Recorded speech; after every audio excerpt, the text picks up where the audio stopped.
hope you guys can hear me. Let's turn that up a little bit so you can hear me a little better. There we go. And we have some nice background music there. Now, I hope, I'm going to say this ahead of time, I hope you guys can hear me really well. For the ease of use on this, I've opted to use a different microphone. So normally I have a microphone that's hanging in front of me and I'm speaking into, and then I have another set of headphones on. In this case, I actually have a Sennheiser microphone. I think it's the MKH280-13. Anyway, and it's a nice dynamic headphone microphone with the headphones on it and everything. So it's supposed to be the sportscaster, the microphone the sportscasters use. I don't know if that's the case. But it's a little easier on me, so if you guys are able to hear me okay, then that's really what matters. So I'm hoping also you can hear some music in there. So I'll go ahead and get it switched over really quickly so you can see my hands and everything. There we are, you can see my hands. Rings, watch, and cards. Now, I have something a little bit different than I normally do today, and that's for a couple of reasons. So the way that I wanted to kind of structure this is I wanted to do a warm-up. I'll start off with a warm-up where I'm using a deck of playing cards and getting warmed up as I normally do, but then I had two things I wanted to do really, and I have other obviously ad-lib things that'll occur. Let me make sure you guys are hearing me okay. Looks like the audio on the music may have been just a smidge too loud. But so the idea is I'm going to do a couple of warm-ups like I normally would on camera, and then I want to do two things. One is I wanted to teach a hustle. And this is an actual legitimate cheat hustle that you can easily do. You can implement it to just show off to your friends. I mean, it's an actual cheat, so you could definitely do some damage with it. But if it's something you want to do, it's a simple cheat. It doesn't require a lot of advanced handling or advanced knowledge of cards. It really is just one simple concept. And if you master that concept, you can absolutely perform this with anyone's deck of cards. It's very simple. It's a very, very simple hustle. I guess it does require you to know poker a little bit, so if I need to, I'll go over that. And then the last thing I thought would be kind of fun, I say the last thing, there's always fun stuff to do, is I have a thing that I want to kind of demonstrate with newer techniques that have been used as prevention measures in the private game, and then I'm going to show you how newer cheating techniques keep par with the newer prevention techniques to still make sure that the cheater gets an additional advantage, as well as I guess I have I'll do a couple of probably little card tricks that you guys haven't seen yet, just for the fun of it. So today I'm not probably going to do anything terribly fancy with the cards in terms of what cards I'm using. So in this I'm going to be using B Club Specials. If anyone I know some people who watch this had asked about what cards I use because they were interested in potentially grabbing a pack themselves. So for these I'm going to use a B Club Special. These are blue. They typically come in blue or red. You can also order them in green, brown, etc. The reason I use these is that they are casino stock. B stock is what we call it, like this, and they're full bleed. They don't have any borders on them, so they're very easy to get away with dealing seconds. Right. The next thing that I will probably use, just because it's fun for performance and it's nice and fancy, are the Illusionist King Slayers. These are just a black and white pack of playing cards made to look kind of like a deck called the Fontaines. They're very nice and easy to handle. They're also full bleed, as in the backs have no borders. They're just plain white with two swords, and then the fronts are pretty standard faces. So these are actually done from Illusionist Playing Card Company out of California. So if anybody is interested, you can get these at a CVS for about $5. You can get this at off of Illusionist. I think these are $8 or $10. They're not much.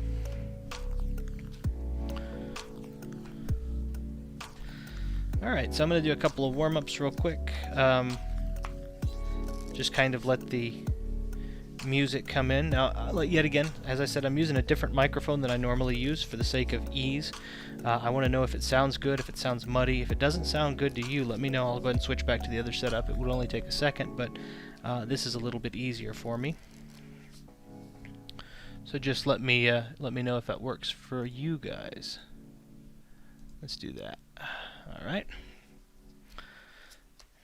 So I guess I should go ahead and probably, I've never really shown my warm-up routine. I've just kind of always done it and not talked about it. So I guess I'll go ahead and show my warm-up routine. So I start off, really everything is about getting a feel for a pack of playing cards, right? So in my case, I'll start off by, once I have it, this actually feels like it's a fairly new one. The box looks like I've used it 1,000 times, but the pack feels like it's brand new. I'll give the cards a couple of spreads and kind of let them rub up against each other a little bit so that they're kind of, I can kind of get a gauge of how slippery they are. Next, I'll give it a couple of shuffles. It doesn't have to be anything fancy, so usually it'll be, these are not cheaty shuffles. Well, that was, but I'll do in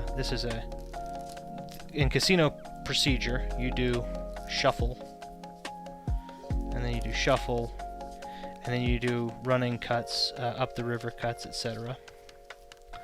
And then you do shuffle, and then typically you'll have a cut card, and you'll cut onto that. So I'll practice by doing a couple of those and kind of getting a feel for it. Another thing I'll do is I'll bend the pack by just giving it riffles and such, giving it some fans. Now this one doesn't fan very well. I don't know. A new pack typically fans a lot better than that. Shuffles really well, but doesn't fan.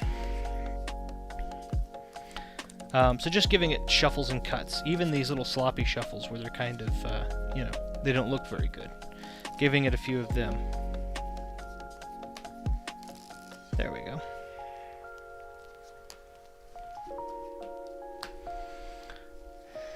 And then ribbon spreads, of course, which just kind of help the cards get a feel for, or me get a feel for the entirety of the cards. And then sometimes, I'll drop cards obviously, but sometimes I'll get my hands warmed up, and that's going to be by giving the pack cuts. So the cuts that I typically give it, I think I've demonstrated these, but I'll do it again, are one-handed cuts. So you have the Charlier, which is this. For anyone who doesn't know, this is my left hand here, right hand here. And also, easy to tell with the rings, perhaps the watch. I think people wear watches on either wrist nowadays, but left wrist for me, for the watch, and then obviously wedding ring is on the left hand, and then right hand just has spade ring on it, so very easy to keep track of my hands if you're curious, or if it goes backwards or upside down. Spades on the right, weddings on the left. Okay. So I'll start off with the standard one-hand cut. This is a Charlier, which is just this, and again. And again, so it just kind of gets a feel. Then I will do a tri-cut, which is picking up this portion of the pack and doing like I would do a Charlier, but instead I actually pick up half of that and I allow it to fall into my hand, and then I let that fold into the center, and then I put the top packet back on. That's what I call a tri-cut, just like that. The next one is my version of a Charlier, which is a one-handed cut that isn't really a Charlier. In which case I just let the pack drop into my hands, and I use my fingers to widen it out like that. So it just looks like, to speed it just looks like this.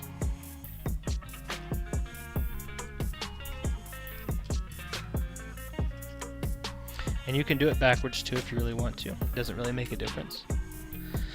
There is an episode, not necessarily an episode, I don't think that's a proper thing to necessarily call it, but there is a series that I want to do on this, on Mechanos cards. And I know this is Retro Room right now because that's where I have all the streaming stuff.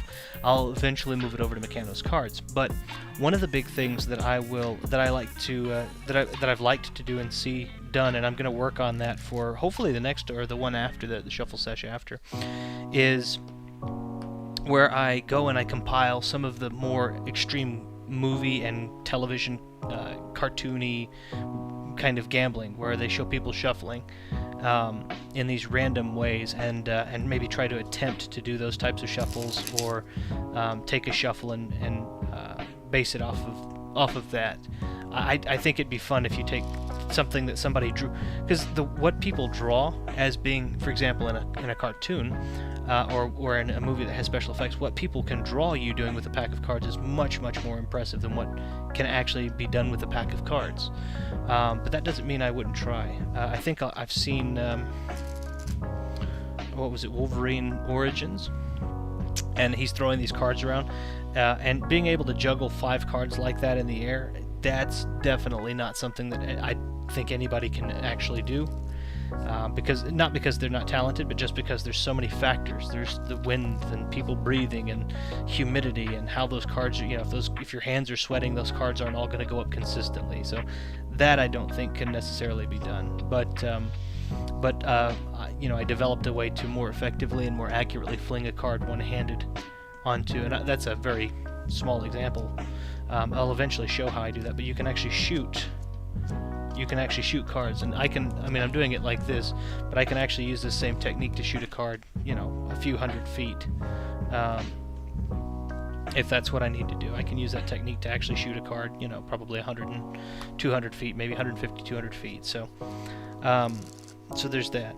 But for now, these are all more realistic techniques. These are all, I may spring the cards, which we've all seen on my video, which is the break in and spring 'em video.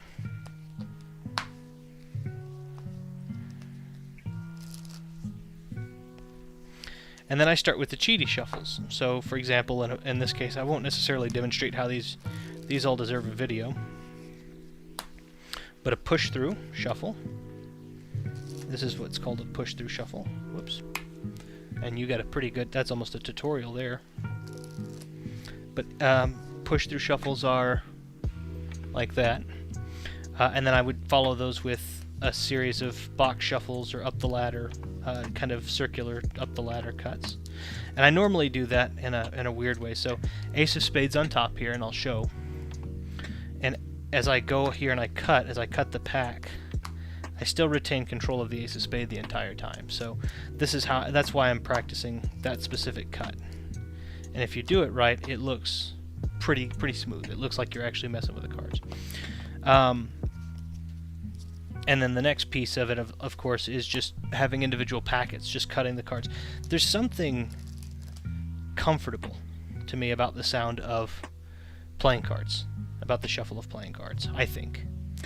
And so I don't know. I really like the sound of it. So you know what? I think what I'm going to do is I think I actually am going to swap my microphone over, just because I just realized you're not going to be able to hear the sound of this, and this is nice. This has got a nice sound. So let me switch that over real quick. So we're going to move this. You'll see it in the frame for a minute probably. No, never mind. I was able to keep it out of frame.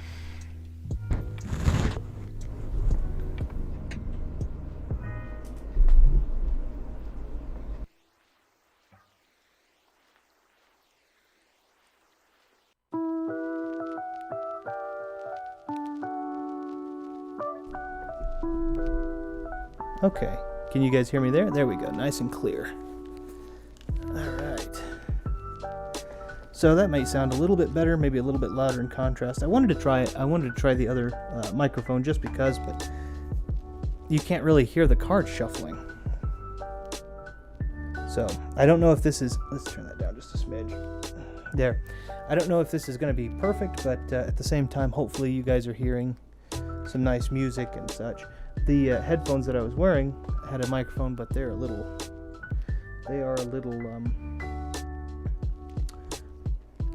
let's see if you guys, yeah, there we go, that's nice. So, okay, yeah, the headphones I was wearing were a little heavy, so we'll just do this. Nice. I don't know how sportscasters can wear those heavy things on their head the whole time. I was wearing them for a while, though, to be fair. So, okay.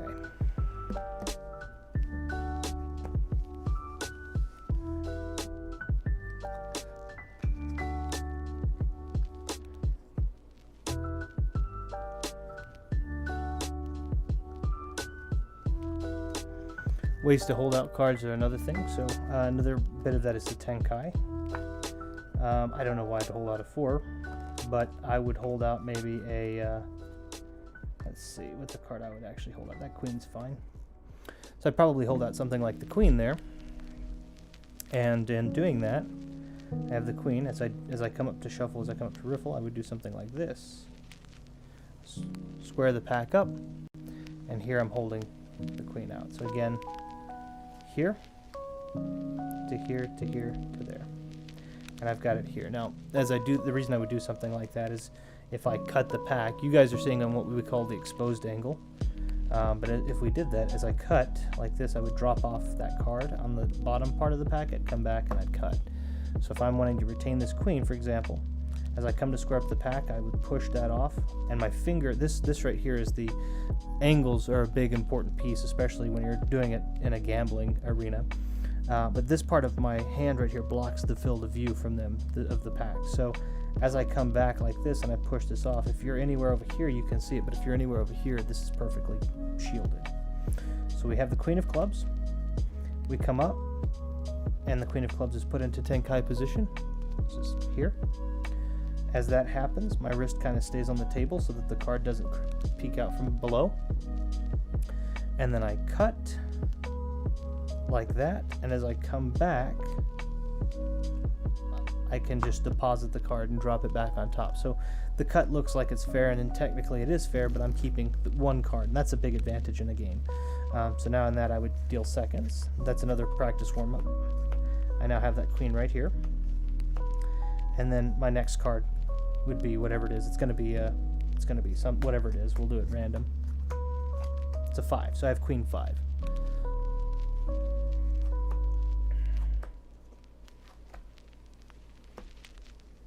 Which is decent actually for this particular hand.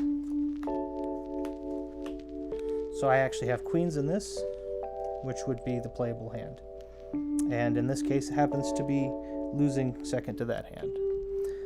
But ideally, this is kind of how you would do that, especially if you're lapping and such, you would start doing stuff like that. So very, very nice. Okay, very nice way to go about it. Okay. So I guess I'm going to kind of get started with the heftier stuff. Since I've been live for a little bit, so we'll get in line with some of the heftier stuff, and we'll see what you think. Now, I will say this can be done with any pack of cards. What I'm about to do, whoops. I'll give these a mix. I'm going to go and put these back in the box. We're going to use the Kingslayers just because they're pretty.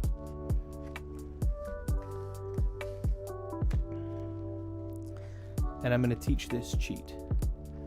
Aren't you pretty exposed on your left side, relying on a Tenkai for that cut? Yes, but generally speaking, when you have somebody as the dealer, this side over here is exposed. But when you're dealing at the same time, your hands aren't always. You're not always playing at a table with people, and generally it's good. At least down here, it's good company that people are going to be to your right, because those people that are to your right, you always want to, So if you're the dealer, people usually will start like this. Down here, at least in the private game. Now, I don't know if in a casino game you can take a seat. So this is the hustle that you can't lose. But that's a good point. Yeah, you definitely have to mind your angles, and that's why I prefer. I'll actually demonstrate because that's a great point. It's why I actually prefer, if I'm going to do a card retain.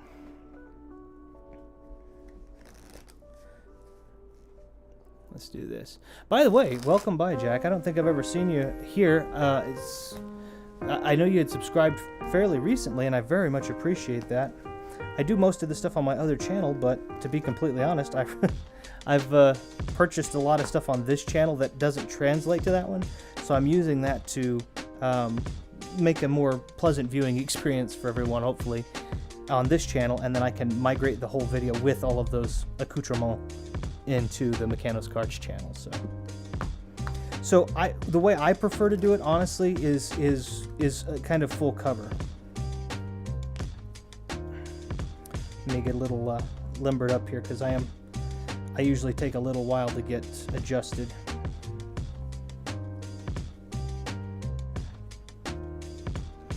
Okay, And then they have these finger exercises, but I don't really use those. I really just kind of stretch the fingers. All right.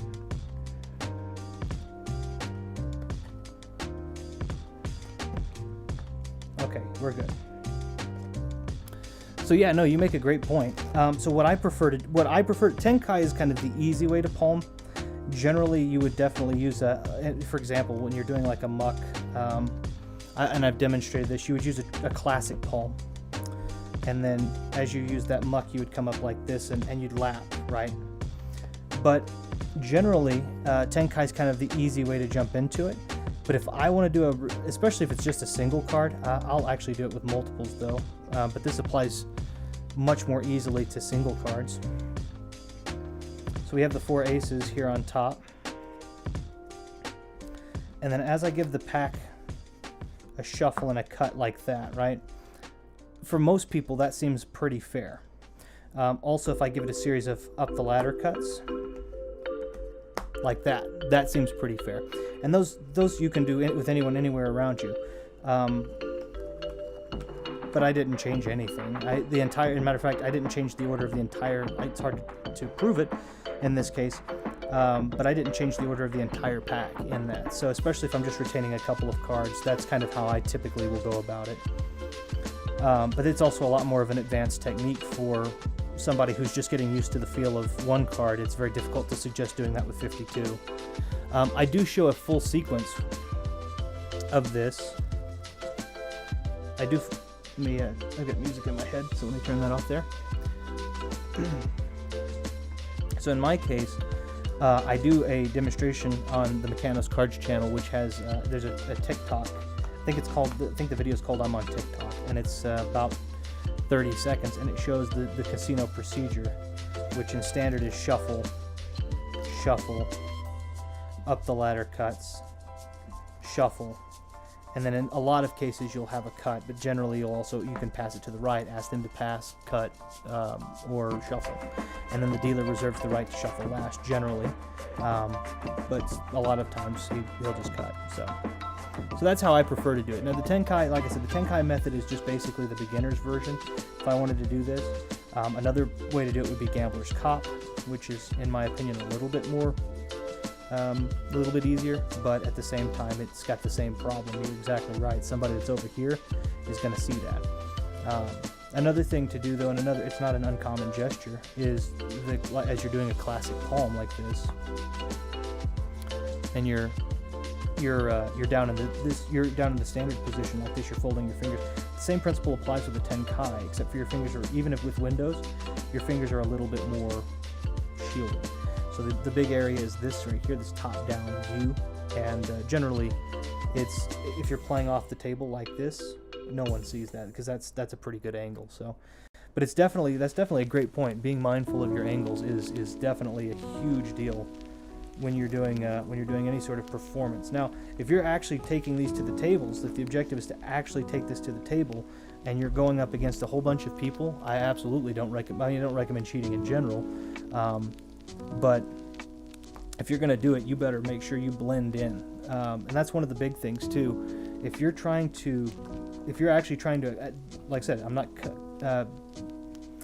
recommending you cheat at all, but if you choose to do it, I much prefer somebody doesn't get hurt doing it, and the best way to minimize that chance is when you walk up to the table, don't do springs, don't do stuff that looks fancy, don't do one-handed cuts, none of that, right? Because that tells people you know how to handle a pack of cards.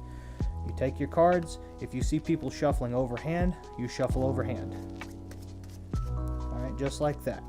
And it can be as sloppy as you want it to be. That's probably a little too sloppy. We'll do a little. Give it a cut. I didn't change the order of anything as far as the top cards go, and that's completely okay. People can see that from any angle. Even the face-up angle doesn't expose anything. And it looks fair. And if you screw up like that with the cards, I mean, if you're looking like you're not proficient with the cards, then they're less likely to see as a threat. So I personally like doing sort of a pinky clipped lateral palm because you can rest your fingers down when holding out. It feels similar to finger palming a coin. Yeah, I don't necessarily I don't disagree with that. No, I shouldn't even say necessarily. I don't disagree with that at all. the I don't know how to say, like, to me, I think the gambler's cop, with it being held out into a so for example, when I'm in like for this, a 10 kite puts it too high, but if I do it in a gambler's cop, right, and I've got my hands kind of crossed over here, so, especially if I'm wearing a ring, which makes it much easier. If I'm here in gambler's cop, I can move. I have full mobility of the fingers, with the exception of maybe my third one, and these all can move and twiddle and all this other such. And as what I'll typically do is, as I think because you're saying something kind of like this, it looks like a pinky.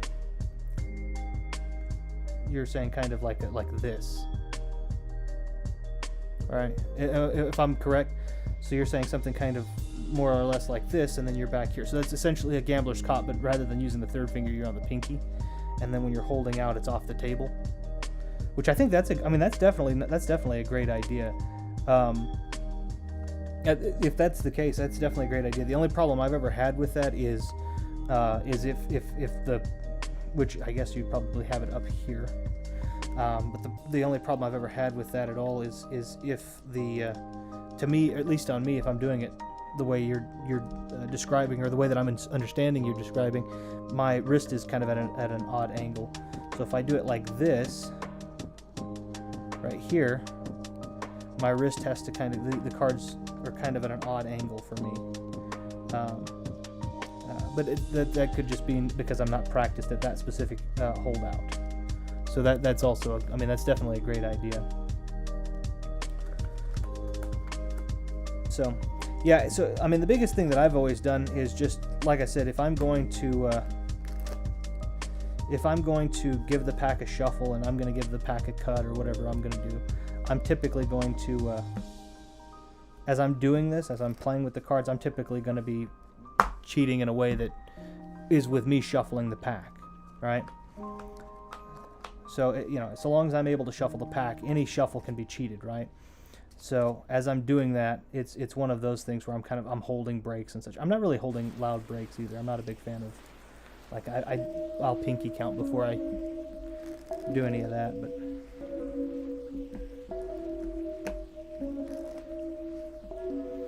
even a genuine looking shuffle, and then just a couple of cuts, honestly causes a big. Whoa. I guess did I lose one?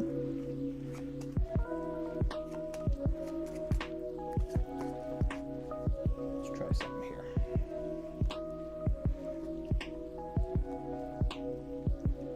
Did I lose one?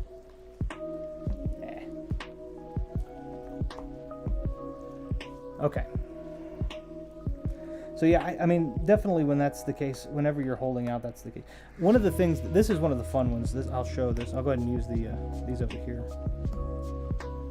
I'm gonna do double backer. Okay. So one of the big cheats that I noticed. This is honestly too. There's several versions of this out there. This is the hustle you can't lose, though. And I say that because if you have any proficiency with a pack of cards, this is not something you're likely going to have any issue with. So, for me, we'll deal out one. Here, we'll make them 2, 3, 4, 5, 6, 7, 8.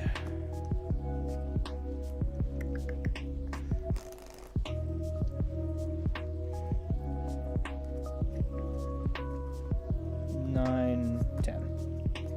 Okay.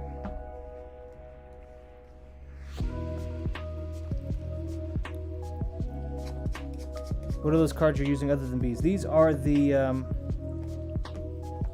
Kingslayers. These are just nice black, and I do my stuff in black and white. So Kingslayers come from Illusionist. They're an E7 crushed stock, very nice feeling in the hands. It's still a little flimsy for my tastes. I'm definitely a B9 kind of person, but these are pretty nice. These are because I do it, like I said, do it in black and white. They do these in, I think, a couple of different colors. I have zebra, which are also consequently black and white, and then these, which are black and white. They're made to look, you can definitely tell, if you're very familiar with cards, you can definitely tell these are made to look like Fontaines, but they use the Daniel Madison style sword from his King's deck, which was, I think, launched back in like 2009 or something. So it's a nice pack of cards. Obviously, you wouldn't probably, if you're actually going to do anything with a gambling routine, you're probably not going to actually bring a pack of cards that look suspicious. Unless you're performing, right?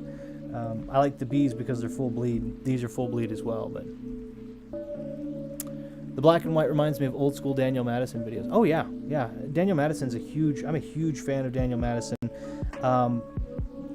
But there's a couple of reasons I don't know if he did his. He probably did his for an artistic style, and part of that's mine. I like the idea of the black and white with this kind of loungy lo-fi style music. I feel like it creates a nice environment. But if I'm being completely honest, black and white is a lot more forgiving when it comes to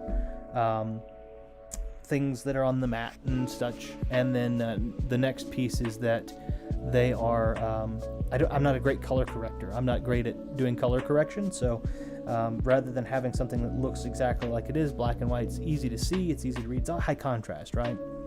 So that's why I use that. But I love Daniel Madison. I'm a huge fan. He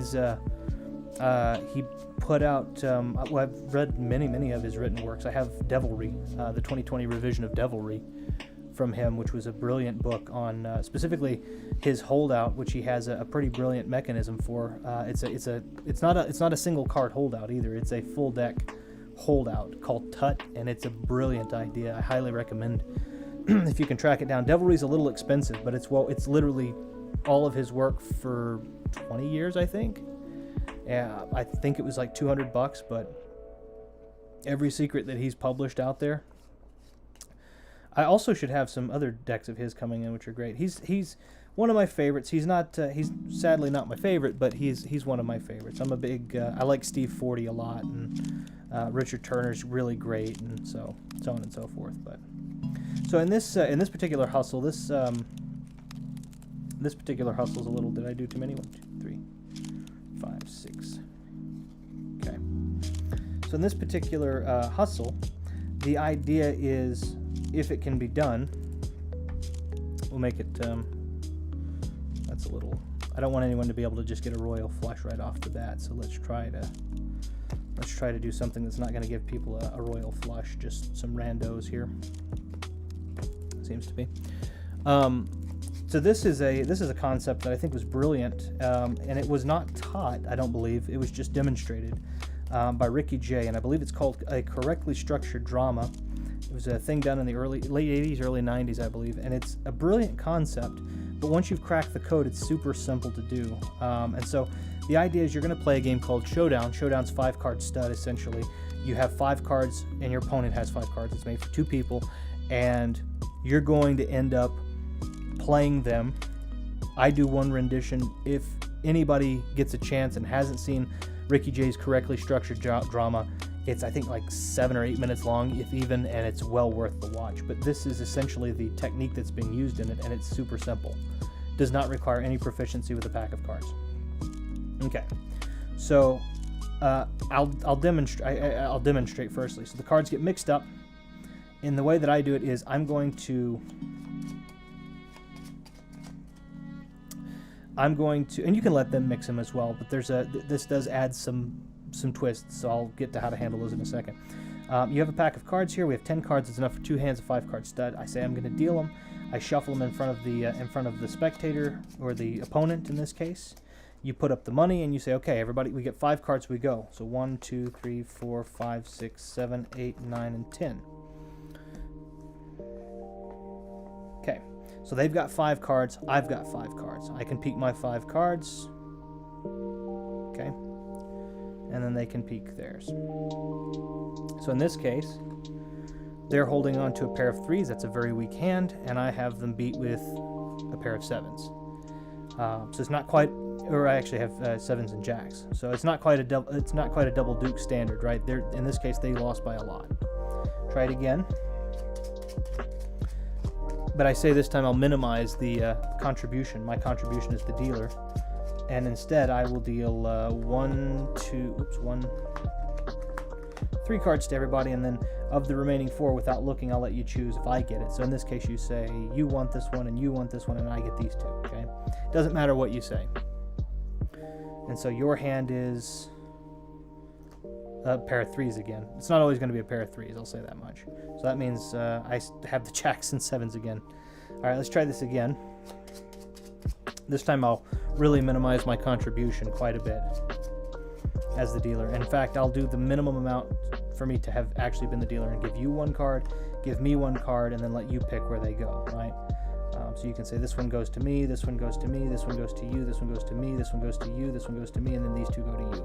It doesn't matter what order you say. I've dealt 1 card. You've literally been able to choose 8 cards. So the odds are supposedly heavily in your favor. You pick the cards.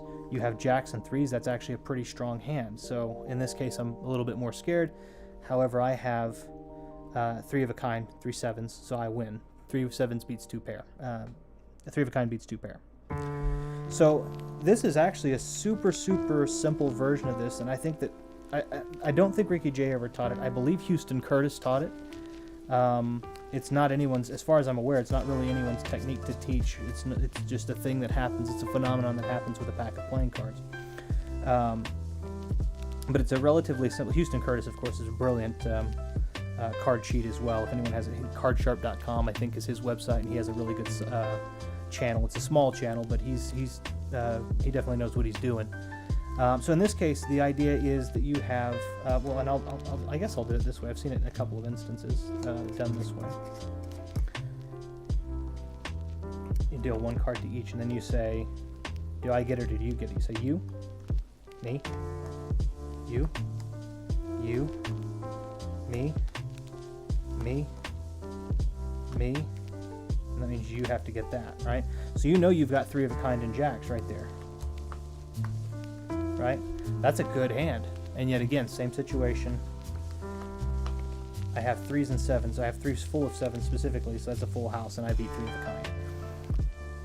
There's no way for me to lose so long as I know 1 secret, and 2 secrets really, but one really specific one. And so what that is firstly, the cards that I have here are not quite random. They are somewhat random. You need, 3 of a kind. I personally like to go, AR Video Games, hey, how you doing, bud? Hope you're doing well today. I hadn't done a shuffle session in a while. I thought I'd do something fun. I had a couple of ideas, and so I decided to jump in and do one. I hope you're doing well today. Hope everything's going well for you. So the idea is having 3 of a kind. Jack, I don't know you. I don't know you. Leave me alone. By the way, it's been really nice, Jack, having somebody who's a little bit familiar with some of this. I don't know how familiar you are, but I know at least based off of us having gotten to talk back and forth there that you're at least somewhat familiar with this. It's really nice kind of getting to talk shop a little bit. At the same time, I love performing and I love showing things that I've gotten to do over the years, but it's also really nice to know somebody who's a little bit familiar with it too. So the fact that you knew Tenkai, the fact that you knew Daniel Madison, of Daniel Madison, all that's really nice. So okay, so the idea is you want 3 of a kind, and it's very, very simple, and I'll show how I do it and did it. It's not hard at all. I like a couple of different. I like to do a couple of things. Firstly, I like to have a really low 3 of a kind, 2s, 3s, 4s. I like to have a middle 3 of the kind, but usually that's no less than. It's not like 5, 6. I like to do 7, 8, 9, or 10. Probably, 7 or 8. Jack was my professional bodyguard for 25 years on the mean streets of England. Well, nice. That's awesome. I have never had the pleasure of being to England. I am a southern man from North America, and that's what I've been. I've been to paying Jack to be here. Sorry, Retro. That's okay. I appreciate the fact that he's coming in and talking shop. Yeah, I'm out of Texas and have spent my time wandering the south of the United States. So, Texas, Louisiana. I've got family in Texas, Louisiana, and then so a lot of that. I started doing magic about 4 years ago. I've dabbled in gambling moves a bit. Fantastic. I have been doing some of this stuff, despite my having not been warmed up, my not being warmed up. I'm getting there. I've been doing this in amateur, semi-professional, and professional arenas for almost 30 years now. That's including the amateur. I just dabbled, right? But in the early 2010s, I did it in professional and semi-professional. And when I say professional, it means hired by an actual firm to do this, and then semi-professional is just doing this as performance for money, kind of busking. So, but yeah, it's a lot of fun. So anyway, how come you're not live on the? Oh, I made a So all of this stuff, the music and the setup that I have, and the Streamlabs and all that, is with my Retro Room account. So in order for me to be able to live stream on the Mechanos Cards channel, I have to actually either stop some of my subsequent streams, or I have to, or I lose the music and all that, because I'm paying for it for the Retro Room channel. Every time I log in, I lose all my Streamlabs Prime stuff. And so I wanted to make sure that the viewing experience was still nice, and I had my pretzel music and all that kind of stuff. And then I just move it over to the other one, so I don't have to pay for the Retro Room Stream Prime and the Mechanos Card Stream Prime. It's a money-saving tactic. It's what it is. So, sorry if that seems a little cheap, but it gets to be expensive because they charge you. It's $20 for pretzel is $20, and then for the Streamlabs Prime it's another $20. So I'm already paying $40. So I'd have to pay effectively $80 to do it, $80 USD. So, anyway, it's. But sorry, I mean, if people are more excited about doing the Mechanos cards, me doing it on the Mechanos cards, I'd be happy to do it. It's just to save some money. All right. So anyway, 3 of a kind. My preference. It could be any it could be any three groups of 3 of a kind. It could be 3, 4, 5 if you want it to be. It could be 8, 9, 10. Whatever seems the most random to you. I like to have face cards in there, court cards while you're doing a series on this. Yeah, I like. I mean, if it's all right, and if people would like to come in and say hi, I mean, it's. I do this anyway. I'm going to practice with cards. I practice with cards for hours every single day, out of habit, and I've done that for years. It's nice to get to perform for people. You're so professional with cards. Thank you. That's very kind of you.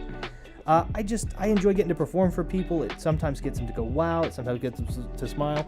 I've had the pleasure of speaking with Mr. Jack, who's actually dabbled in it himself, which is really nice because I get to hear his feedback.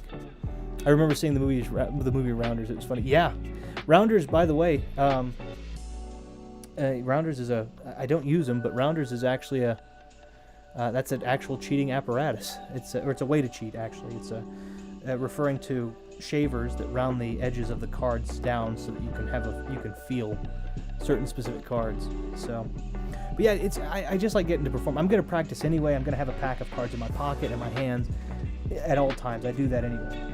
I'll show you. I keep cards all over the place. I have a whole shelf over there. You can't see of them. I have a display case in my living room that holds 50. It's holding 50 packs right now. In here I've got, let's see, it's 2, 4, 6, 8, 10, 12, 14, 27, 29, 32 or 33 packs here. 33 packs. So I have cards all over the place. I love playing cards, and I've, like I said, I've messed with them for a long time. Also, if anybody's curious, I'm probably not going to use all these today, but Bicycle, great practice packs. B, my favorite practice packs.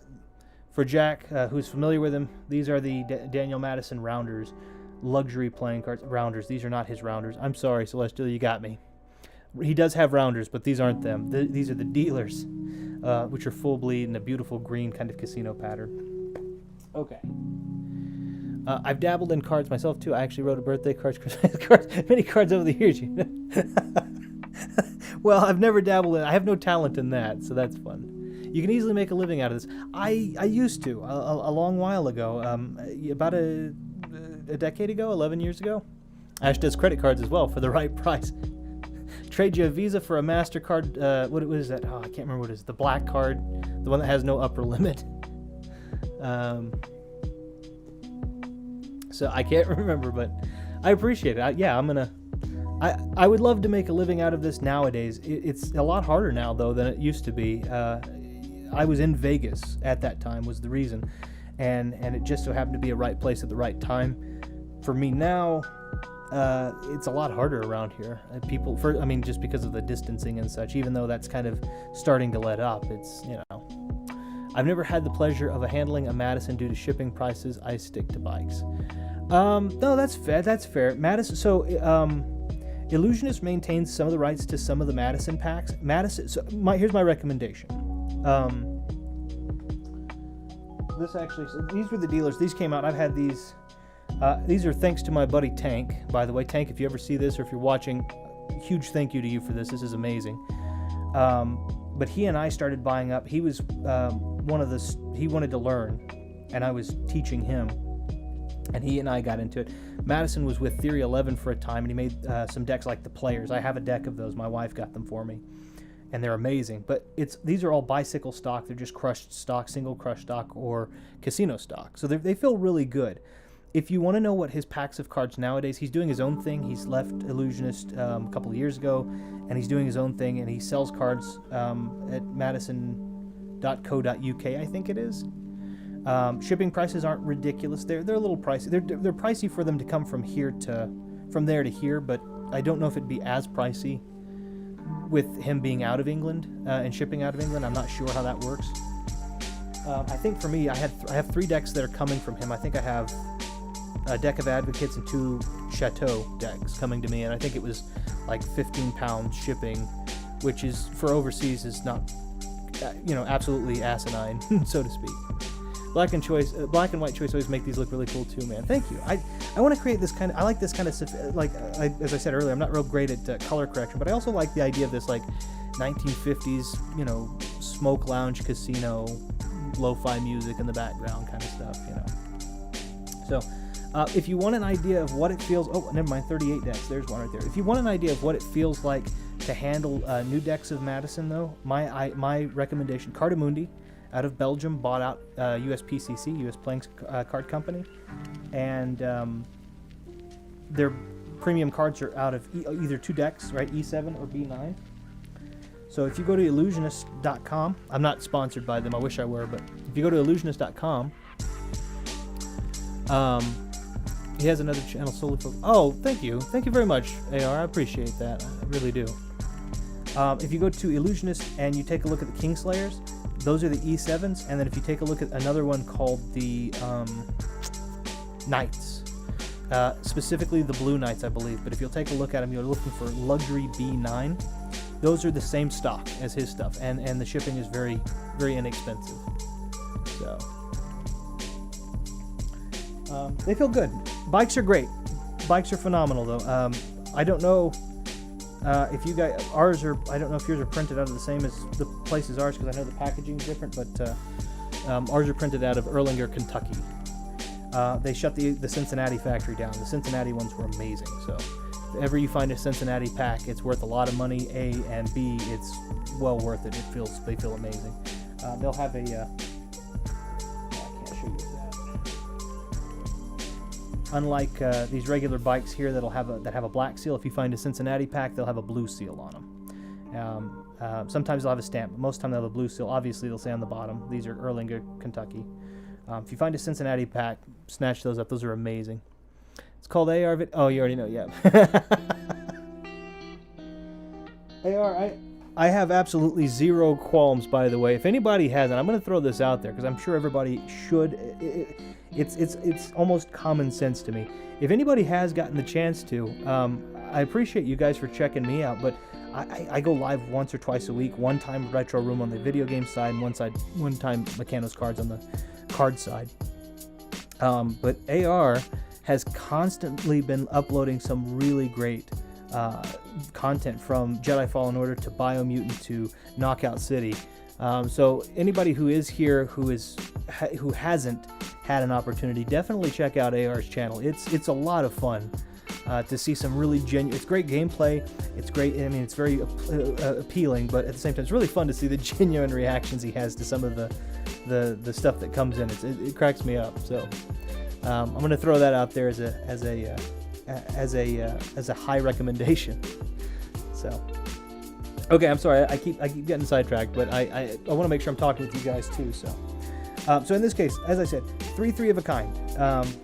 You can do it. It doesn't matter what 3 of a kind you do. You can pick whatever you like. I prefer a low, a middle, and a high. I like a court card, and then 6 spot cards. It doesn't matter which. You don't need to shout out my channel. You've done more than enough to support. Oh, I appreciate that.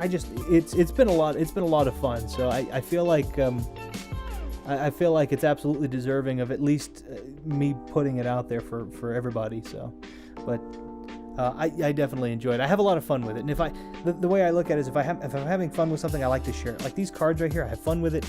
I like to share it. So, back to the cards. LOL. So, for me, yet again, 6 spot cards and 3 court cards doesn't really make a difference. You can do all court cards, all spot cards. This is just a mix that I like. And then the next piece is you can have whatever you want. This is technically an indifferent card, but I prefer an ace, and I'll explain why. So as you have these cards, what I typically will do, if you're wanting to cheat, is have these at the, actually have them mixed up so that they don't look like they're 3 of a kind off the bat.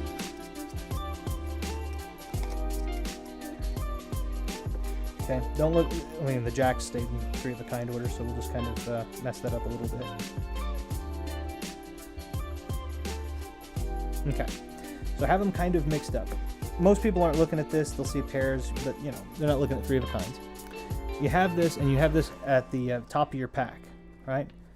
As you're coming in, you're talking, you bring the pack out, and you shuffle. Now, the way Ricky J shows it is, the way he's showing it is, in the correctly structured drama, is he's very upset. He's very high maintenance, very up tempo, and he's really putting a lot of pressure, and that's so that the spectator will make a lot of mistakes and feel like that whatever they're seeing is it's a mental tactic, not necessary. My recommendation though is just doing a couple of stock shuffles. It doesn't really make a difference how many, just a couple stock shuffles, and then what you're doing in this case is you're going to pick a few random cards, and I'm putting that in quotations. So in this case, I'm doing a cut. I may, you can do whatever your favorite is. You can do a cut and hold a pinky break. I don't like holding a lot of breaks in my case, just because if I'm going to hold a break, I'd rather be with my thumb as I'm shuffling. But you can definitely do a swing cut to a pinky break if you want to. One of my favorite ones is to do a table tap cut. And I deal off 1, 2, 3 cards, and then I put the top on. And then I come in and I cut the pack in the hands, and I go, okay, 1, 2, 3, 4, right? And then I do maybe another one of those like that, and then I go, what do I have? 1, 2, 3, 1, 2, 3, 7, 1, 2, 3. Okay, that should be 10. And it looks like I'm just cutting to random parts of the pack, but in fact, I'm not. I'm actually cutting to that arranged series of cards that I have. And the reason that is because I'm not actually, any of those times, I never cut the pack, right? So I'm doing something that looks like I'm just pulling random cards from the pack, when in truth, those all came from a stack. Now that I have the stock right here, which is 10 cards, I can take a peek. I've got 3 3s, I've got 3 jacks, and I've got 3 7s. So now I can begin. The first thing I want to do is, as I'm talking to them and I'm talking about how the name of the game is going to work, how Showdown works, how much money they're willing to put up for it, etc., all that, is I'm peeking. You can peek the bubble, but on a card pack like this, I'm not really peeking the bubble. I can see that's the ace. But all I want to do is I want to find the ace. So what I'm probably doing is, as I'm looking I'm looking down at the cards, and I want to try to bring the ace to the bottom, and I can do that by just casual shuffling. If I bring the ace to the bottom, I can also bring the ace to the top, which is just done this way. Just keep pulling cards off until you end up with the ace, and then on the top. And then as I'm doing that, I'm just going to keep shuffling the ace back and forth between the bottom and the top. And when you peel off one card, once you start doing this, you'll feel it. So you're just peeling all the cards off until you've got one card, then you drop that card on top. Then you peel just one card off, and then you start peeling multiple cards off. And when you're doing it to speed, it looks pretty convincing. And you don't have to be, you don't have to be perfect at it either. So, ace. Okay. So now that I have that, the entire purpose is just ensuring that they get this ace. And the easiest way to do that is to make sure it's on top of the pack. So as I do that,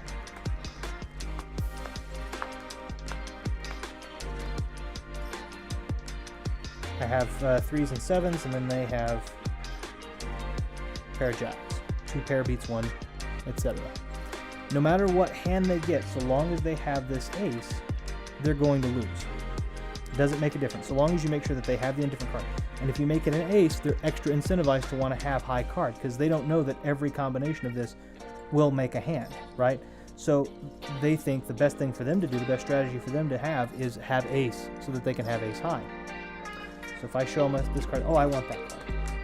You can have that. You can have that. I want that. They don't want me to get a pair. You can have a pair. I want that. You can have that. I want that. I can take their 3rd jack. No, they don't want that. They want the jack. They want me to get the 7. Okay, so they've got 3 jacks here. Well, yet again, I have 3s full of 7s, full house, which beats 3 pair. So it doesn't matter what they do. That's the entire part of the hustle. So the way that I've done it is I always just make sure I minimize my dealing each step. So in this case, I'm shuffling the cards. I'm keeping track of the ace as best as I can. And then I say, okay, I'm going to minimize my dealing to 3 cards. And then you can choose where these ones go, and then they'll point to the ones they want. You say, okay, these 2 middle ones are yours, and it doesn't matter what they do. There's no way, so long as you make sure that the ace is in their hand or the indifferent cards in their hand, you will always win. Now, I've seen it done where sometimes they'll let them deal the cards. And let's assume for the sake of argument, if the card actually gets shuffled, and I end up with the ace, the way that I've seen it done, and the way that you can finish that, because right now they're going to win, is you say you're not going to look at your hand. You've already peeked the hand. But usually if you peek the hand and then you shift the cards up, I have the ace up here now, you don't really peek the hand, drop the cards, and then let them look at their hand. They're not going to notice that you peeked yours, and you just say, hey, give me your worst card. I'll give you one of mine at random, and you can give me your worst. Well, they've got 3 of a kind, so they're not going to get rid of that, so they're just going to get rid of the 7. They toss you the 7, you toss them what seems to be a random card, it's the ace. And once that happens, yet again, I win with 7s full of jacks. So you can do it whatever way you want. This is a hustle you legitimately cannot lose, though. If you want to play this against a friend, so long as, I don't recommend actual cheating, but so long as you're keeping track of the indifferent card and making sure the indifferent card ends up in their hand somehow before the cards are revealed, you're going to win. You cannot lose that hustle. Take a sip of water really quickly.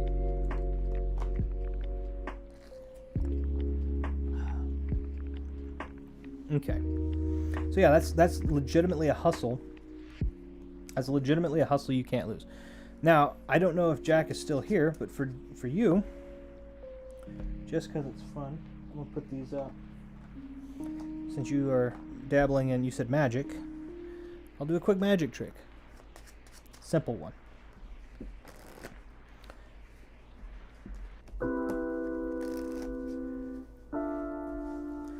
I didn't do magic professionally, by the way. It was the gambling stuff. But at the same time, I dabble every once in a while. I've read Tarbell's and Darren Brown's books, Pure Effect and what was it? Pure Effect and what was the other one? Absolute Magic, which I have. Those are beautiful books, by the way. All right, we'll just give the pack a mix. You know that, so we're not going to do that. We'll just do this. And what we're going to do, what I think will be fun to do at least, rather. See, that was suspicious, wasn't it? I'm going to do something not suspicious.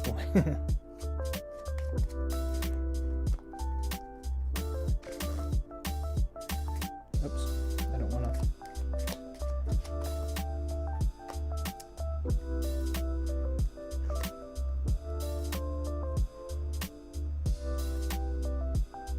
I don't want to use that Ace of Hearts again. I'm here, just amusing myself with this thing. No worries, I'm glad. I enjoy hustles like this. Good, good. I'm glad. That's what I like. I like hearing that. So we'll use the queen. This is one of my quick and simple magic tricks, right? If you're using, especially if you're using these black and white cards, I like these because even if they're red, like you can like, there's contrast. I like that. I think these are nice. So these should be really easy to see.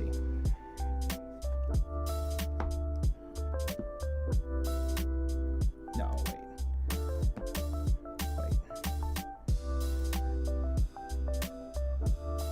Yeah, I'll do it like this. Queen of Hearts. Yeah, I would hand it off. Okay.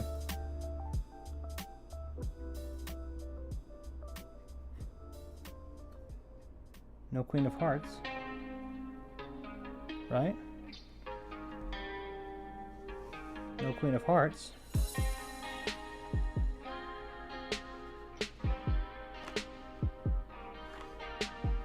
There she is.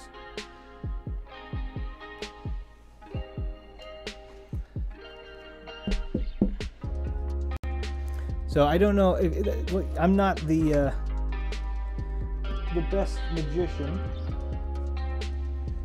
Double backer card that I haven't done anything with, just so you can see. But I'm not the best magician, but I'll keep that one as simple as possible.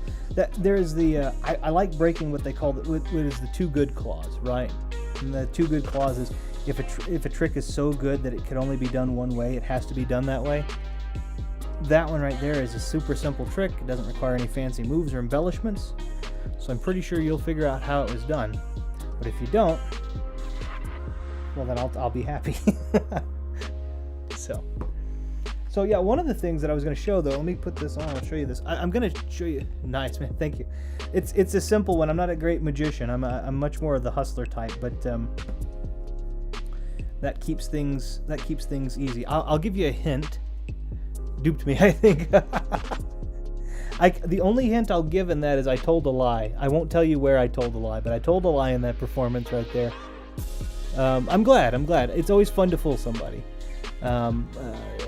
So that's good. So I'll show this. Oh, sorry, my headphones. Also, for anybody who's curious, I know I'm doing the upcoming video.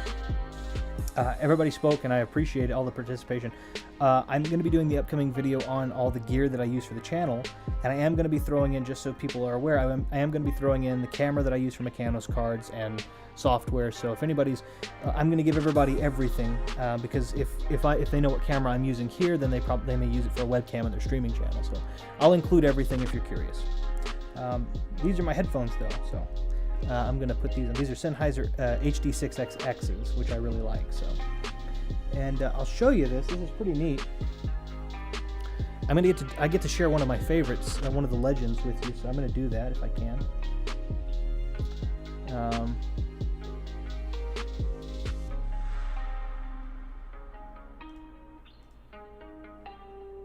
Okay. Let's see if I can do this, and you can see. But I'm going to scoot over to live picture. So you guys can see me up here in the top left-hand corner of the screen, and then up here you're seeing a video. And this is a demonstrative video. I believe it's fair use. I'm not monetized anyway, so it doesn't really make a difference. But this is one of my favorites, and I'm going to show some of the stuff that we do to kind of circumvent it. This is Steve 40.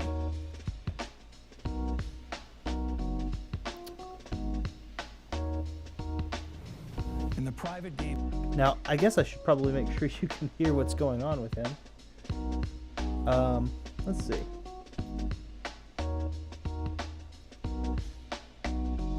You run into many different. Yeah, I think he's a little quiet, so we're gonna stop the music for just a second, I think.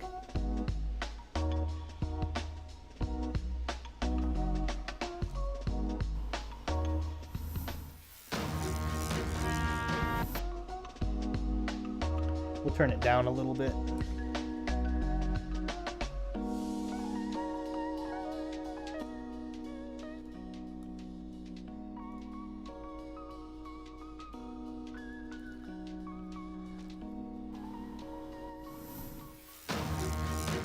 There we go.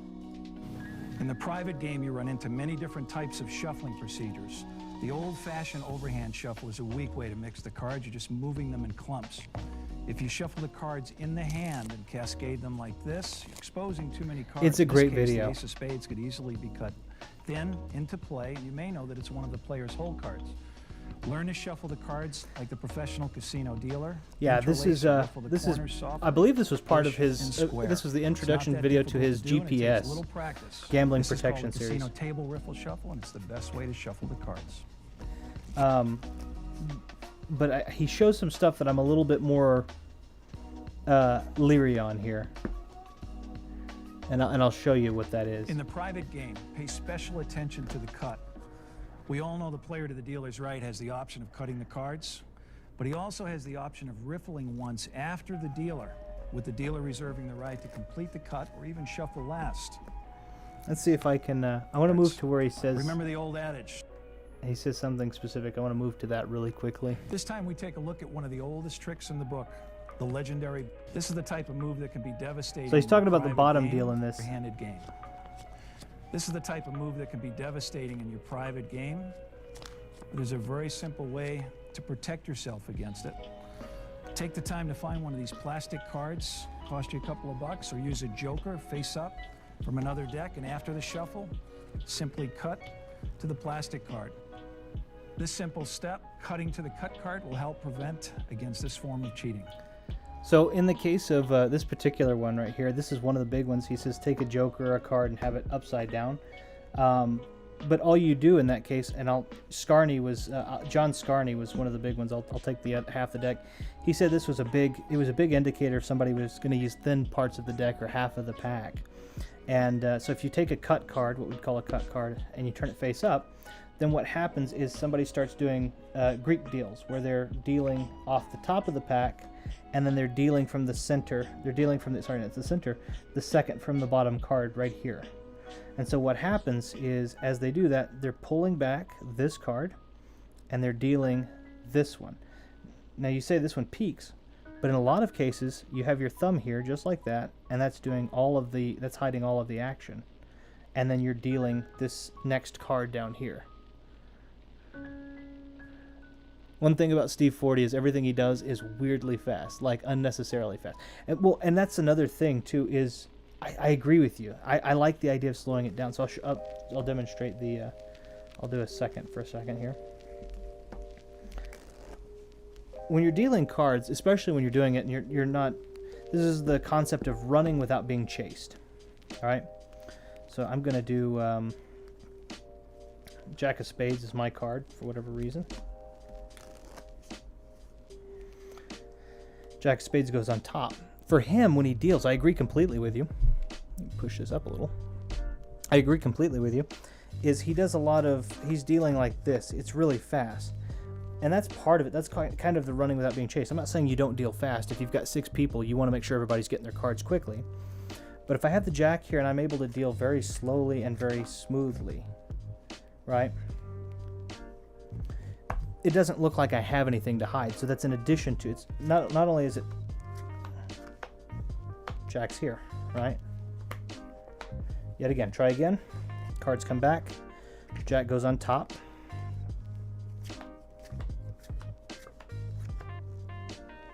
Jack is here.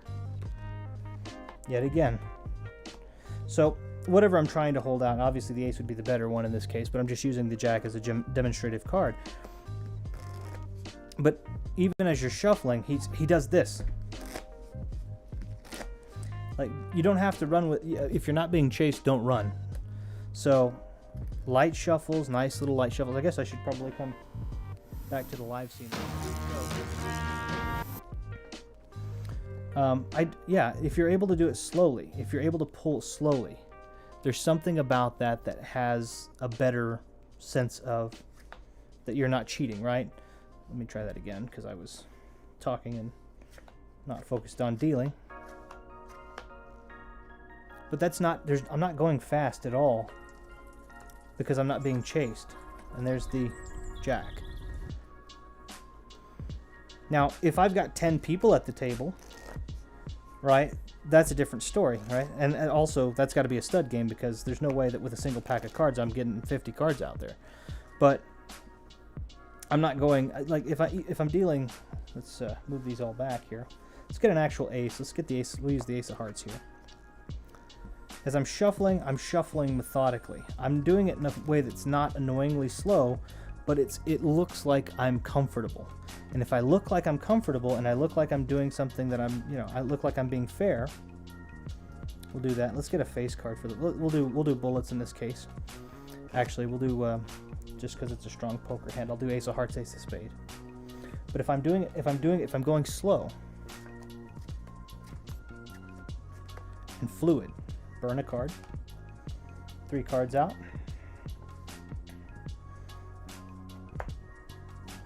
4 cards, 5th Street.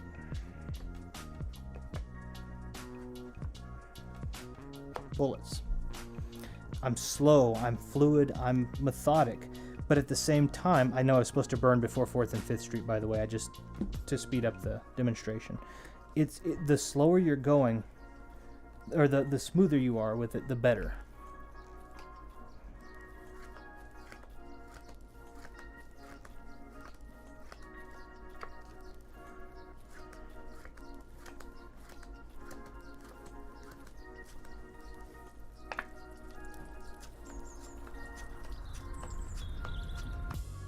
See, I'm not focused on going 1,000 miles an hour because I don't want to show in a private game that I'm that proficient with the cards either. That's another thing. I want to be confident enough, but I don't want to show that I'm proficient. This card goes here.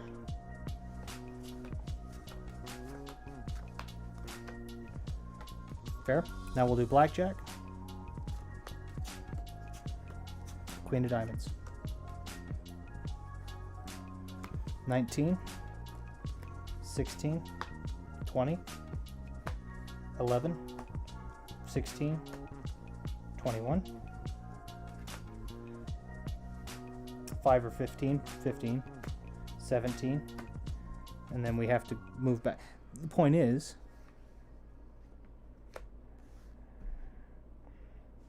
so I mean, I could deal it again. It's going to bust. You're not going to hit at 17 again, but still, like, that's the idea. It's all smooth. It's all done as if it's not out of place, because it's not out of place. And the minute I start going fast is the minute it becomes suspicious. If I start dealing cards,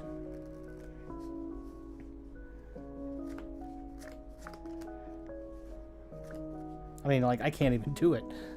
I'll try to do an actual deal that fast.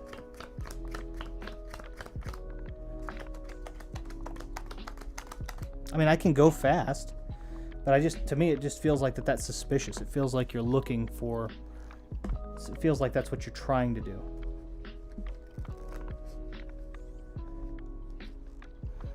So nice and smooth is my thing. Make it good, make it smooth. If you're not good, if you're not smooth, go fast. Now 40 is an exception. He is amazing.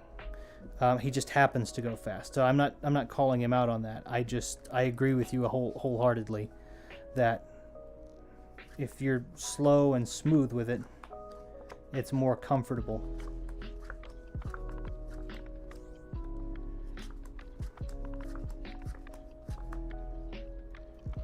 And a good example of a great second, in fact, the best second I know, is Richard Turner, who's very slow and smooth about it, and it's almost impossible. He's literally about a 32nd of an inch in his brief, which is like that. So brilliant. But my thing was, if you're taking a card and you're turning it face down on the bottom of the pack, while that is nice, I'm going to use half because I'm not the greatest, but what you have is what's called, this is specifically what the move called the Greek deal was made for, and that is that you start dealing seconds but from the bottom.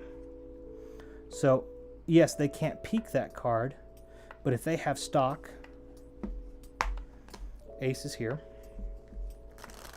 pack gets a shuffle. Let's assume this is a joker, right? As I cut onto this card, right, even as I'm cutting onto that card, I can still Greek or center deal. I can still come back if I want to and have a break and start dealing cards from the middle of the pack. So in this case, I have a king of clubs here.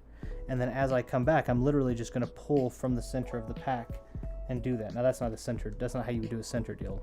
You would pull this part of the pack back like this and push this card up like this, which allows you to pull it with the second finger there. But you're a skilled cheater. The point is, a skilled cheater is still going to deal from whatever part of the pack. That was an ugly deal, but they're going to deal from whatever part of the pack that they feel like dealing from, and that doesn't, just the fact that they have this little break here in the center isn't going to stop that. So even if they're holding the pack like this, which looks pretty fair enough cut onto this card, if I've got stock, I can shuffle or I can cut from the center. I'm not the greatest center dealer. I haven't practiced that a ton. It's not the most practical thing to do. It's literally just cutting onto a cut card. But at the same time, the other thing about it is cutting onto a cut card doesn't stop the reversal of the cut. There's also that.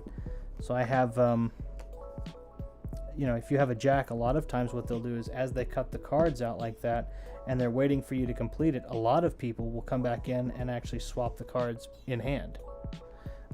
Richard Turner does this in his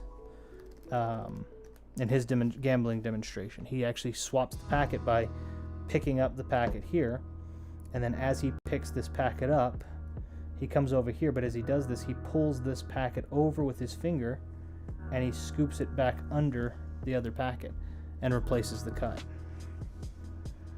And it's a dirty but brilliant way to do things. So that's one of the big issues that I've had with a lot of those, is you see a lot of this kind of, oh, this will make things better, but it doesn't generally change a lot.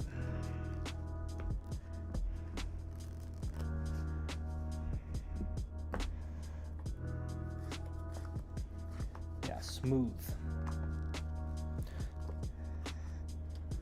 Another thing, this is another thing also, I guess I should pull this up. Pull this up here, but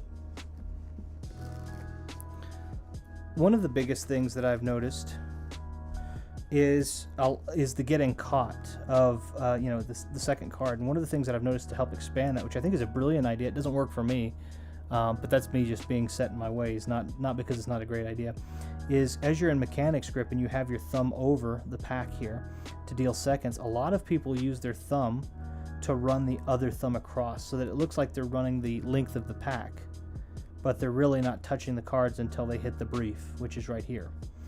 And now in my version, I don't do that. I feel, because I don't deal cards like that. I deal cards like this, where my thumb kind of runs off the top of the pack, almost like you would with a strike second. So if you do this, like a strike second, I've never been sold on the hop, TPH, too blatant to me. It's got all the same problems as the pass IMO. I can agree with that, with the exception of Spade's pass, Xavier Spade's pass, and that's just because Alex Pandrea's got a good version of it, but Xavier Spade, in my opinion, his pass is so ridiculously invisible that I think it could actually be practical to use in a game.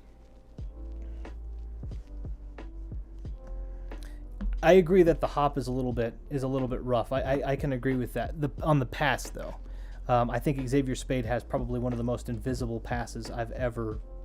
He's got something called the Pass Project, and you've probably gotten to see it, but if you haven't, I highly recommend it. It's a phenomenal demonstration of the pass. I agree, though, with the exception of if I can't perfect to the level that Spade has, I'm not going to use the pass. I use the Hoffman pass or the Herman pass on occasion for demonstrative purposes, but that's about it. If I'm gonna do a cheat like that, then I'm probably not gonna pass. I'm probably gonna stock, right? So hops and shifts, though, are definitely blatant, and they're very angle sensitive is the other thing. Like I said, if you have someone to your right, which is traditionally where they're going to be, even if I'm doing a hop, right?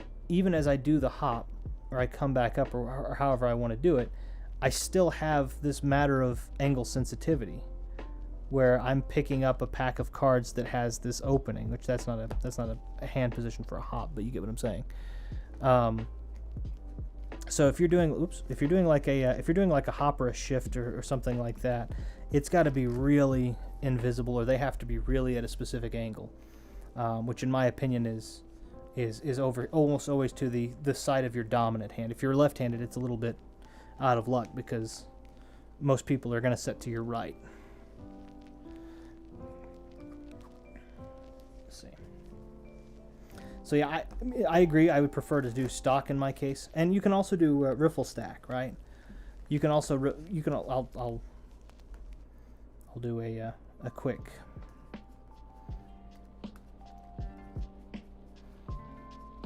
This is a lot more practical than going through the entirety of a pass.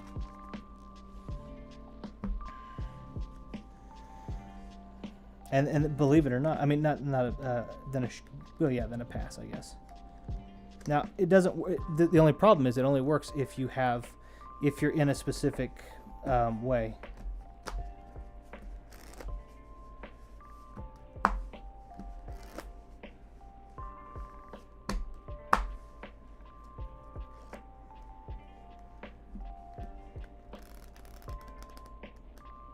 I don't know if I don't want to stack. I'll just okay.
Something more like that. It's a little bit.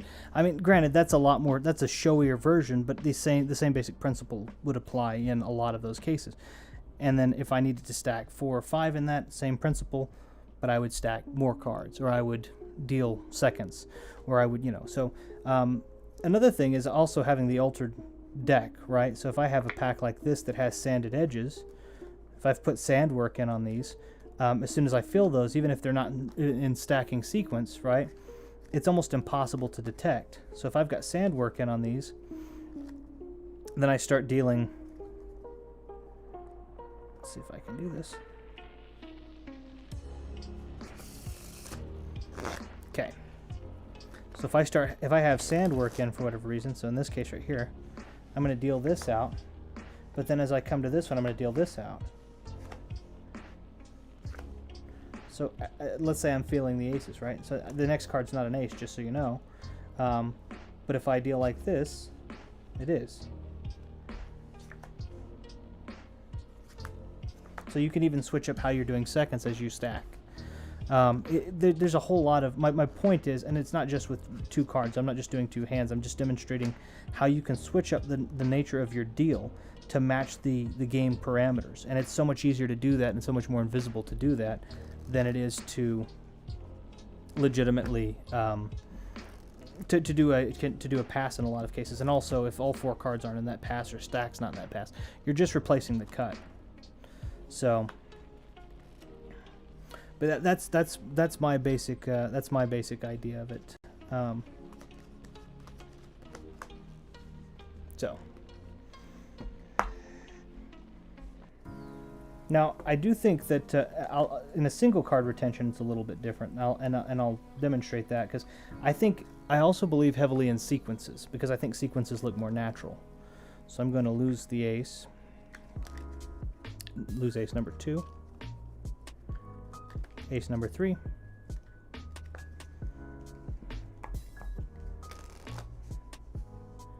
and I leave ace number 4 here. If I'm doing a standard sequence, this is a little bit more undetectable. Right now, I'm demonstrating, right, for the purposes of demonstration. But as I'm demonstrating,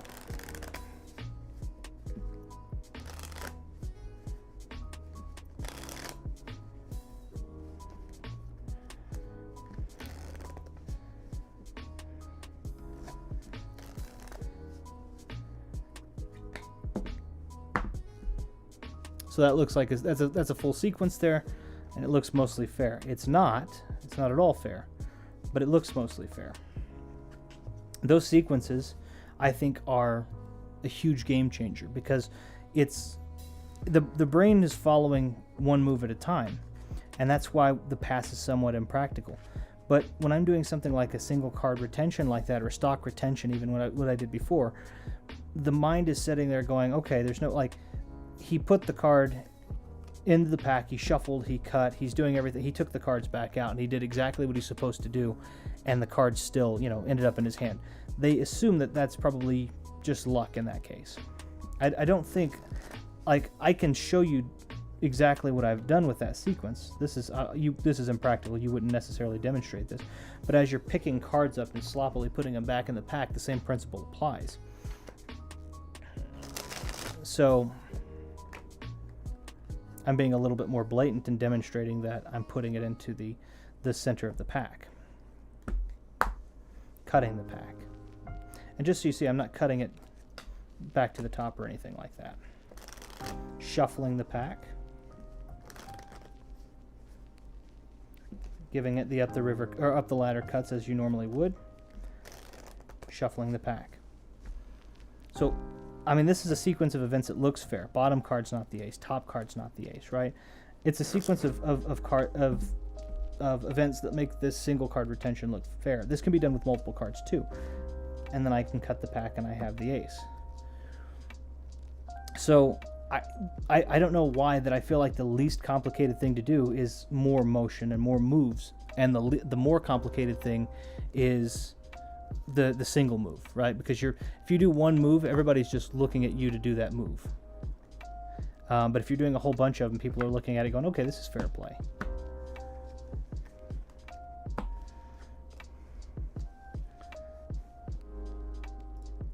So 1 second here.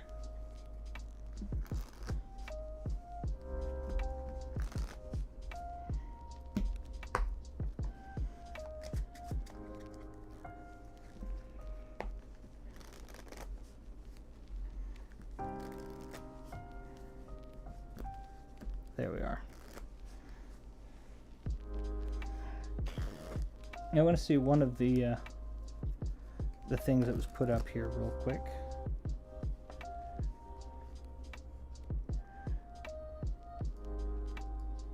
I think this is it.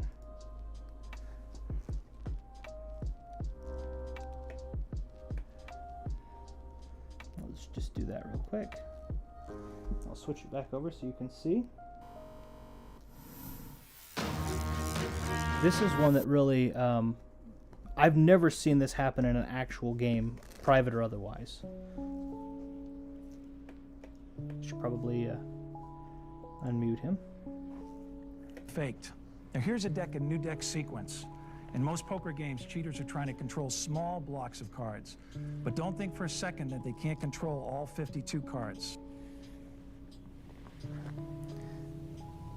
The industry countermeasure against this type of manipulation is to give the cards a thorough scramble with each new deck, and a mini scramble before each shuffle thereafter. And you should do the same in your private game. Let's let him spread those out. So this was one that kind of was a little, and he's someone who worked in the casinos, but in the small amount of time, granted I say small amount of time, it's a couple of years versus his 30, I never saw anybody who tried ever, and also in the private games, right? I've never seen anybody who's ever tried to keep control of the entire pack. Firstly, the stack is very impractical. New deck order is ace through king, king through ace, king through ace. So if you start second dealing, it's going to be very obvious, right? For example, if let's say this is the ace, right? And I deal, well, let's actually get the ace and I'll just demonstrate. First ace should be the ace of spades right there. If you're actually in stack, right, you have the ace of spades here. This guy gets the 2, the 3, the 4, the 5, and then I get the ace. It's very clear. You can actually see what I've done. If this guy's got 2, 3, 4, 5, and I've got ace, right, and then it keeps going that way. So in this case, now let's assume I'm going to second again. This guy's got 5, 6, 7, 8, 9. I get the 10, right?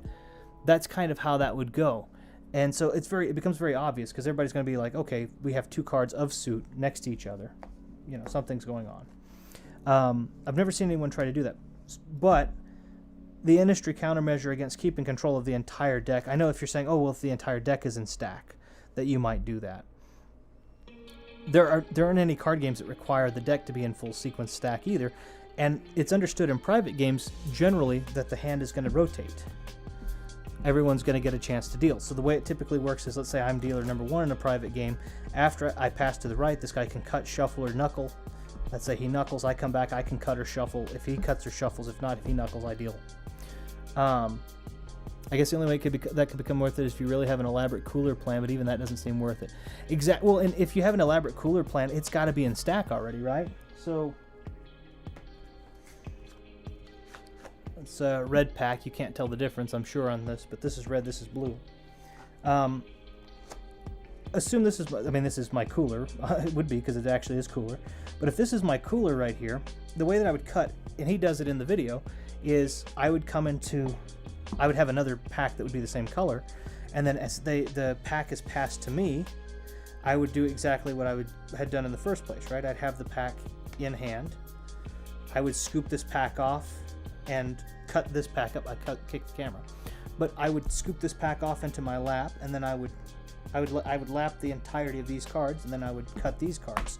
And he does a version of it. My table's a little wobbly for me to get far enough back, but point being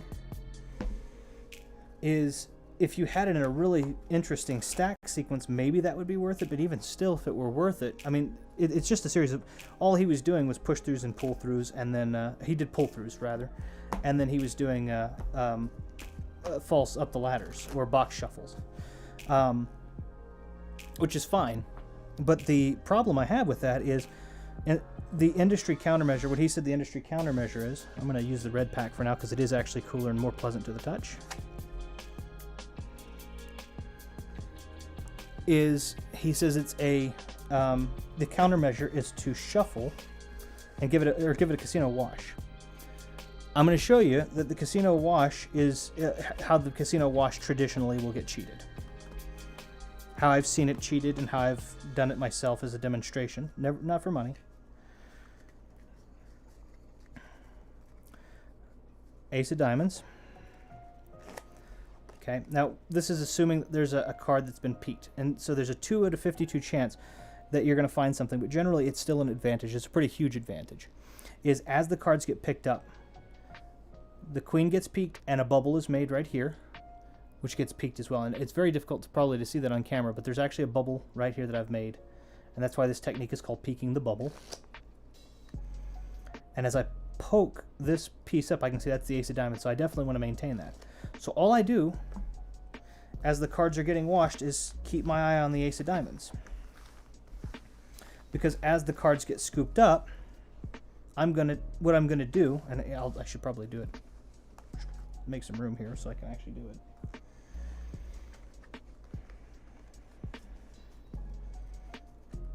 What generally happens, or what I've seen generally happen in this, I'll use the ace of hearts this time.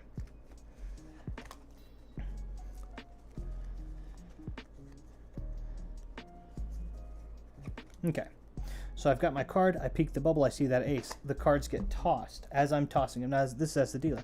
I'm keeping an eye on this ace of hearts here as I'm mixing the cards. That's all I'm doing, is I'm just kind of moving the cards around so that they all kind of touch the rule is you want the cards to all touch the idea is to try to get them to all touch the face of the table.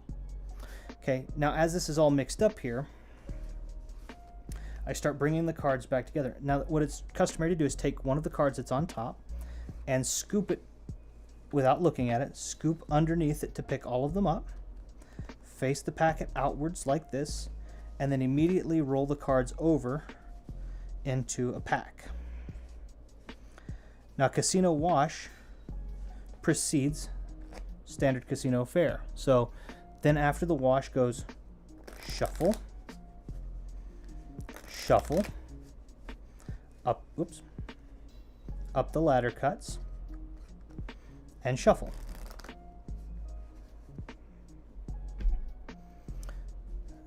Okay. And I know right now my card is in second position. And that's where I could have it there. I could put it in top position if I had wanted to, right? I would do it during the ladder cuts. So that it's never really practical. Most cheaters aren't doing these grandiose where most cheaters are not ringing in a cooler. Most cheaters are not controlling every card of the pack.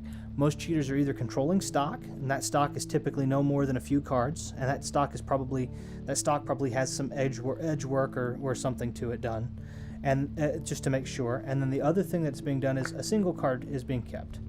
It's the same principle as when you are playing poker, and so you scoop up the cards. As you scoop up the cards, you lap some cards, and then those are your held out cards. So you're doing this, and you're picking them all up. As you do that, your wrist laps 2 cards or a card, and then after you do that, you start mucking. And as you're mucking, you're doing this. You're able to have an advantage over everybody else because of the mucking. So I've never seen it done where somebody decided that it was worthwhile to have control of the entire pack. I've never seen somebody do that. But yet again, ace of clubs. Somebody throws the pack down, starts washing the cards.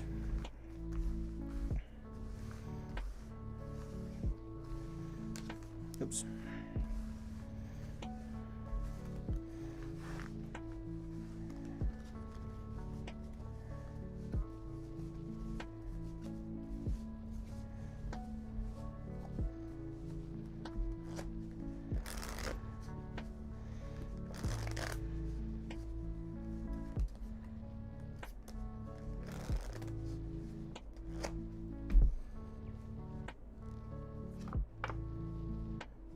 And that's my advantage. And so that gets mixed in with the second deal.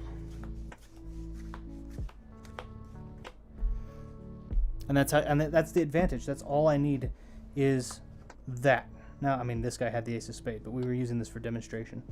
And that's the case. You're not, so it's not the big picture for a lot of people are going to these kind of grandiose, like the cheater's got control of the entire pack and that's what he's doing. And yes, it's absolutely possible for that to happen. I do a demonstration. There's a demonstration of me doing exactly that on my channel. Oh man, this was enjoyable to watch, but I must head now. I'll be sure to catch the next one of these. Oh yeah, thank you so much for popping in. I had a lot of fun getting to talk and interact with you, kind of talk shop, and so yeah, I think it was actually a lot of fun. But I appreciate you for stopping by. I'll probably end this one fairly quickly, but yeah, thank you so much.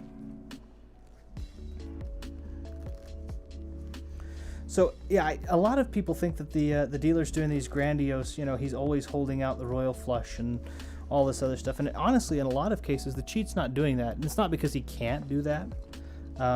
Yet again, we'll do it. I'll do a royal flush. I'll show you how that works. And we'll just do,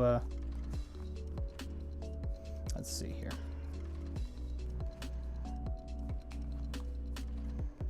Okay.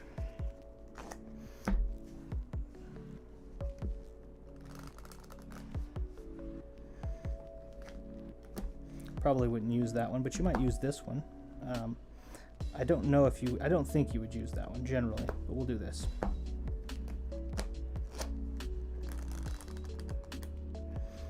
Let's do it. Let's do something else. Let's do Pharaoh.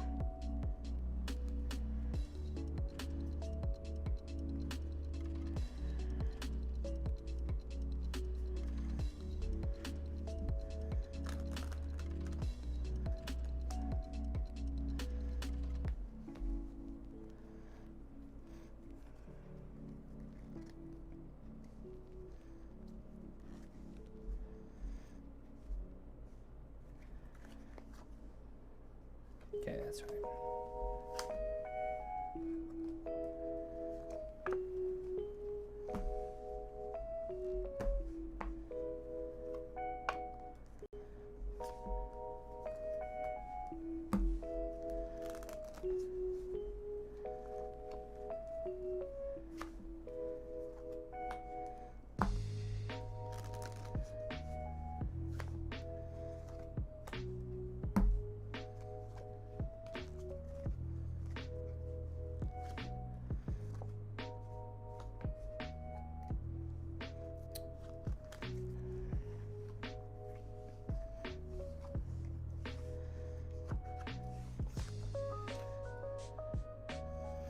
So yeah, it's the basic. It's just those basic premises. Everybody kind of thinks that that's what you're doing, that you're managing this huge pack of stock, and in truth, it's not. It's nothing like that. It's really having the advantage of a single card, knowing the other player's cards, right? Those are the big advantages here. So, yet again, if I get the cards mixed, and I have a single card, this is an advantage. And it's an advantage as long as I know where it is. For example, if I peek that it's the bottom card, I know that that's probably not in play. I don't have to really worry about that. If I peek that it gets, if the cards get, like you said, cascaded out or cascaded, I might be able to peek. And then if I have the cards, I'm going to create the bubble and I'm going to peek that and I'm going to start dealing until I need the ace. So it's all of those types of secrets. You're not really using those. But yeah, so if anybody is, I'm probably going to bring this to a close pretty quickly. But one of the big things is that hustle that you can't lose. I think that that's a really fun hustle, and I highly recommend it if you get a chance. Yet again, I'll go ahead and demonstrate it one last time, and then I'll call it. But it's the hustle you can't lose, and it's a wonderful way to do this, and that is having an indifferent card. I recommend an ace. And this time we'll do it with 3 other cards. We'll do it with ones that, we'll just do it with random ones here. So we'll do 6. We'll do 2s.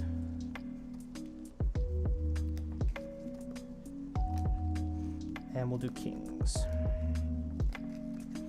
Just a brilliant and very simple cheat. And yet again, it's showdown. So the way that I would do it and present it, what you need, 3 of a kind, 3 ways, and yet again, an indifferent card. Like I said, I recommend an ace, but you can make it whatever. Cards get mixed, put on the pack, and then your cards are in the like I said, in the pack. So whatever you're doing there, you don't have to have any sort of, And so now I have, this looks pretty random. If I spread the pack out like this looks pretty random. Come in, take the cards, and say, okay, we're going to make this random. We're going to play showdown. The more fast and heated you come at them, the more likely you're going to get a good response. They're going to be nervous. You're going to have this. Cards are here. All right, fine. We're going to play showdown. You know how to play showdown? No, I don't know how to play showdown. Okay, we're going to do it quick. I'm going to take 10 cards, 2 hands of 5, 5-card studs. You bet your money. I bet mine. High hand wins. That's it. You have to play the cards. 1, 2, 3, 5, 6, 7, 8, 9, 10. Okay, random cards. Fair? No other cards in play.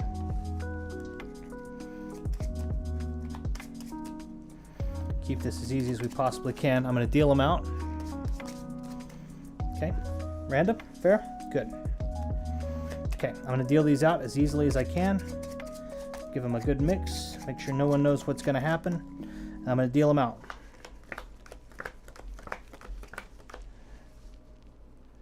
Okay, they got 2s. An awful hand. I have kings and 6s. I win. I'm going to minimize my contribution as the dealer down to just a few cards. Okay, yet again, same cards. Fair? Cool.